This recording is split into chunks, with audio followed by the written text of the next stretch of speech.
So, Ambassador Ebrahim Rasool is a distinguished scholar in residence at Georgetown University's Edmund A. Walsh School for Foreign Service. He also works in the Al-Walid bin Talal Center for Muslim-Christian Understanding. He is the founder of the World for All Foundation that endeavors to create a world of coexistence and that is safe for difference. Ambassador Rasool has recently completed a term of duty as the South African ambassador to the United States. In his career, he held several positions, including a member of parliament in South Africa's National Assembly. For all of his contributions to South Africa, Ambassador Rasool has been a recipient of countless awards, including the Nelson Mandela Award for Health and Human Rights. He has a long history of involvement in the anti-apartheid struggle, even as young as a high school. During that journey, he has sacrificed many, including spending time in prison by the apartheid government, and that's where he first met Nelson Mandela for the first time in 1987. He was a founder of the Call of Islam, an anti-apartheid Muslim organization that transformed Muslims' approach in South Africa towards democracy, human rights, gender equality, and relations with people of other faith, ideologies, and cultures.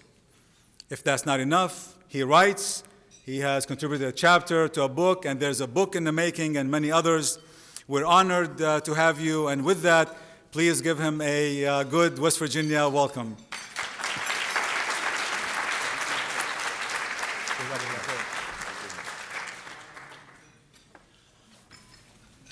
Bismillahir Rahmanir Rahim, in the name of God, most gracious, most merciful.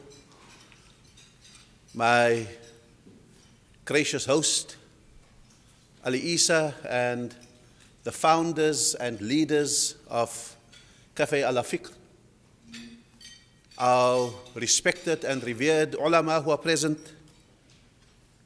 Imam Asal and Sheikh Mustafa, and all the leaders of faith who are with us, our host at this university and his mother, who is from the office of the governor, my respected elders, my dear brothers and sisters, friends, Assalamu alaikum wa rahmatullahi wa barakatuh.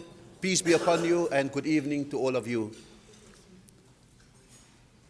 I must say that this is a wonderful sight to be in this unique university, standing next to the river and looking across at the capital, and doing so with a group of people, mostly Muslims, who could have done so many other things on a night like this. It speaks, I think, about a community that is well led, that is well grounded, and who are trying to sort out, through conversation, through discussion, through the application of thought, what is our place in the world, and how do we make this contribution from this state called West Virginia and from this city called Charleston. I must say that I come from a country that has been for much of its existence an unfortunate country.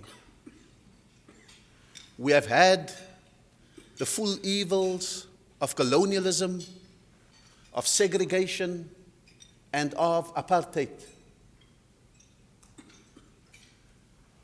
And we may be guilty of having internalized our adversity, our suffering so much that I have difficulty believing that people rise to their better selves when they are in conditions of comfort. Sometimes when we are tested are the times when we grow. But we must allow ourselves to be growing when we are tested. And so many of you are part of this American community, this American nation, having found your way here from your own adversities. Many of you carry the scars of your backgrounds and of your histories. Many of you have come here and you discover that the battle just continues even if it is in different forms. And many of you are here and feel that the comforts that you may have achieved here amidst challenges, you never feel comfortable with it enough because you know so many who are left behind in conditions of war, of conflict, of poverty, and of difficulty. But the challenge to us is often not what we do in trying to denounce the comforts and trying to create battles and struggles here to show that we are still in difficulty like our brothers and sisters that we left behind in the war-torn areas of the world, unfortunately mostly Muslim areas. We are not here by accident. We have been placed here, and in West Virginia, we have been placed in the ear of the superpower. And therefore, we need to do something differently. We need to be able to shape the conditions rather than be shaped by the conditions in which we find ourselves. The examples we set, the lives we live, the character we shape of ourselves are going to be the loudest advocacy that we can do on behalf of all of those who still struggle. We must be able to hold out a vision of what is who we are, what is a Muslim, what is Islam here for our neighbors in the American society, and we must at the same time hold up for our brothers and sisters in those conflict-ridden areas. We must hold out an example that when we are able to live democratically, to embrace human rights, to embrace gender equality, to live with integrity with the environment, and be able to just live a life of choice, that is the vision that they are capable of, because that is the image of God at work and at play and able to shape this new reality for this world that we come from. That's our job. I have been fortunate, as Ali has said, in my most difficult conditions, when I spent time in prison, much of it in solitary confinement, and when I came out of there, I had the privilege of meeting Nelson Mandela, and all the interrogations and all the solitary confinement and all the time in prison could not erase the one good moment that I had, that I will never exchange 10 years of freedom for, to have met someone that I believed was a game changer, a beacon of hope in a miserable situation. Bertolt Brecht in his play Galileo says, unhappy is the land that needs a hero. Meaning that it is in conditions of unhappiness that heroes are made. Heroes don't come where there is just happiness. That's often the breeding ground for complacency, for human beings to abdicate, to lose responsibility. It is in unhappy conditions that we are tested and where heroism emerges. Heroism, in Quranic terms, is nothing but khilafatullah fil ard. Representatives, vicegerents, deputies of Allah subhanahu wa ta'ala, agents of Allah subhanahu wa ta'ala on this earth. And so, this Nelson Mandela in 1964 stood in a courtroom in South Africa between a death penalty by hanging or a life sentence on Robben Island. And he stood facing the judge. And in his final statement, he said to the judge, I have cherished the ideal of a free and democratic South Africa where all human beings live with equal dignity and with a better chance for life. He continued by saying, it is an ideal for which I want to live and to achieve, but if needs be, it is an ideal for which I am prepared to die. And he challenged the judge with that last bit to make him a martyr. And the judge understood it and instead gave him the death penalty. Instead gave him a life sentence on Robben Island. Because he knew that if he made Nelson Mandela a martyr, that things would get out of control in South Africa. But Nelson Mandela could have chosen the glorious death, could have chosen that martyrdom. But he understood something very profound, that when you have an ideal, when you have a set of values, when you have an objective, when you have a destination that is so great that human beings must have, they must taste this promised land, they must live under these values, they must reach that destination, then your primary responsibility is to live for your ideals and to achieve it. If needs be, you may have to die for it. But if it is so valuable, you've got to achieve it and you've got to live for it, even if there are 27 years of jail in store for you. Because even in jail, you've got to embody the dignity that you want for people. You've got to embody the equality, never being subjected by those who put you in that prison. You've got to exercise your choice that they deny you in the political life and your social life.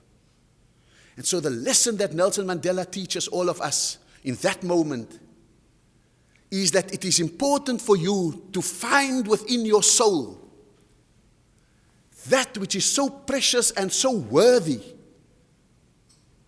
that you are even prepared to die for it.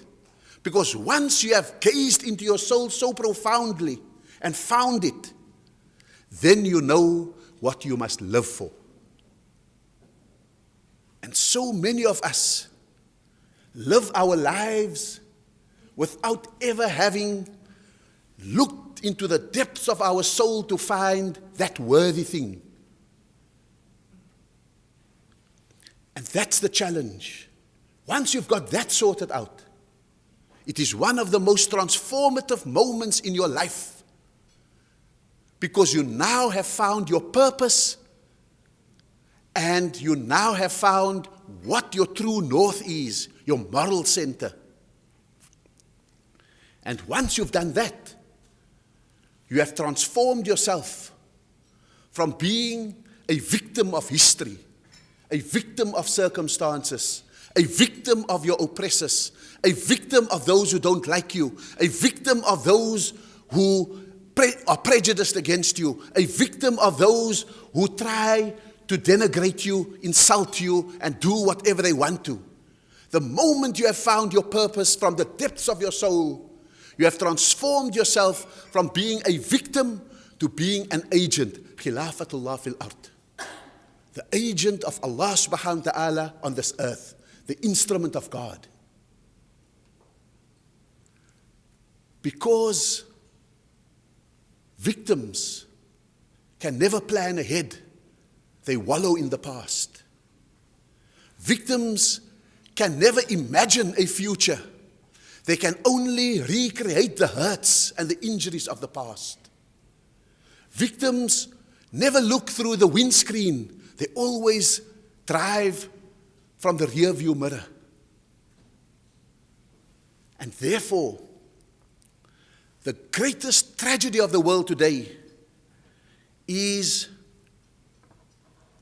that we have, instead of wholesome debates and conversations about the future, about reimagining ourselves, what we have instead is a competition for victimhood. Who is the greatest victim of history? Who got more hurt here? Who suffered more there? What was greater tragedy there? Who had the worst genocide? Who had this? And it is the conversation of victimhood. Whereas if we accept, by definition, for example, that we are Muslim, you accept the responsibility that God has placed on you to be an agent in this world and not the victim of whoever has your number. And that has to be the most transformative thing that the world requires today. Because we live in this world where globalization is a double-edged sword. We have never had so much wealth in the world, but we've never had so much inequality and poverty in the world. We have never had so much knowledge and information in the world, but we've also never had so much at the expense of faith and culture. We have never had so much mobility in this world. Money and goods can move at the push of a button. But when people are mobile, we become fearful. We become vengeful. We become spiteful. Because we welcome the wealth that moves, but we don't welcome the people that move. Globalization can't be something where you want mobility for something and immobility for people. And so ironically, 5 generations ago, 4 generations ago, 3 generations ago, our parents and grandparents may not have known what an African looks like, except maybe if they saw a picture. They may not have known what a Scandinavian looks like. They may not have known what someone from Brazil looks like. Today, those people are all over. But instead of creating a world of familiarity, a world of embracing, a world of outreach, a world of acceptance, what we have created instead is a world of otherness. A world where the other is a threat. A world where the other's religion threatens our beliefs. And so, what do we do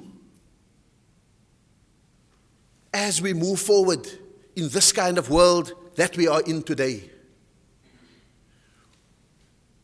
Because it is against the purpose of God. Because in the divine scheme, when people come to know one another, then the world is safe for difference. Illa lita'arafu. That we have been created in diversity so that, lita'arafu, so that we may come to know one another. And it doesn't help if some of us are shy to introduce ourselves to the other.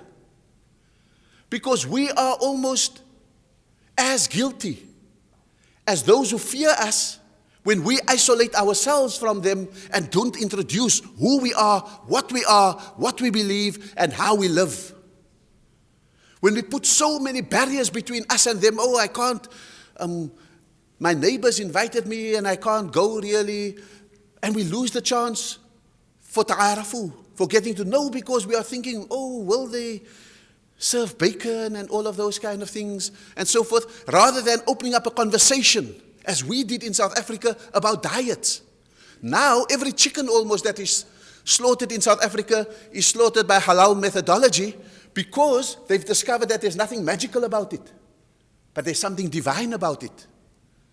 But the conversation, so that we can eat together, has been a wholesome one that we have been able to engage in. So we are sitting with our phobias, and they are sitting with their phobias, and we are missing the point of lita'arafu, that we may come to know one another.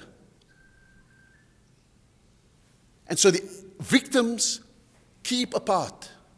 Agents will take initiative. And that is the beauty of what you do here in Charleston, West Virginia, is that you have decided that we have something that we need to be discussing, and that we need to reach out, that we mustn't fear the other. And that, I think, is absolutely the purpose of why we need to be able to not only market this better, but to give a recipe for how it can be done, so that others may learn about it. Otherwise, we will all be the victims of one phobia or the other. In this age, we have created more isms and more phobias in an age where we see more of each other, but we fear more of each other. And so, my respected brothers and sisters, the starting point is to overcome this victimhood and to become agents for change, agents for something better. It's to take our place in this world that we are in. The strength of a Nelson Mandela was because he knew within himself what was right, what was worthy, what was valuable, and what was precious. He had his GPS set on a future. And so when he said to his fellow leaders of the liberation movement, we must negotiate, all of them disagreed with him. And he said, you have elected me as a leader, so let me lead. This is the right thing to do, even though it may not be popular now. So leadership is not about doing an opinion survey, finding out what everyone thinks and then doing what everyone wants you to do. It is about doing what is right. That's the first important point. It's doing always what is right. It is not pandering to populism. It is setting an ethical benchmark that you are always able to follow. It is never seeing the other as, in non-human terms, as a caricature, as a cartoon character, but understanding that when Allah subhanahu wa ta'ala tells us, when God tells us in the Quran, وَنَفَخْتُ فِيهِ مِنْ رُوحٍ, I have blown of my spirit into human beings, then never mind how hateful that person may be towards us. We must detest what they do without disrespecting who they are. Because part of who they are is an ingredient that comes from the soul of Allah subhanahu wa ta'ala, from God himself. And those are the ways in which Nelson Mandela was not capable even of seeing whites as whites, but seeing them as much victims of their own propaganda, their own hatred, and understanding that in freeing us, we also free them. And so he offered them not the choice for survival, but he offered them the ability to become human again. And that's what we do. We offer the ability for all of us to remove ourselves from a situation of dehumanization and to discover our own humanity. And that's when reconciliation becomes possible. And finally, there are two things that are so elusive that we miss in this world today. The one is justice, the other is peace. But the two are not opposites. Sometimes we must find the intersection between the two, because sometimes if we strive too hard for justice, it's a never-ending battle and we will never know peace. But sometimes, as the Syrians have taught us today, if you grab too easily for peace, you may sacrifice some justice. So it's not an either-or, justice or peace. It's not a sequencing, first justice, then peace, or first peace, then justice. It is finding the right balance, the right proportion between the two. And as Nelson Mandela discovered in South Africa, the intersection between justice and peace is sometimes to build a foundation of reconciliation, the possibility of reconciliation, so that we have just enough to talk about, so that when you see that I am not the enemy, and I see that you are not permanently my enemy, that we have just enough glue between us that holds us together, so that we may find enough peace to pursue justice and enough justice to have a sustainable peace.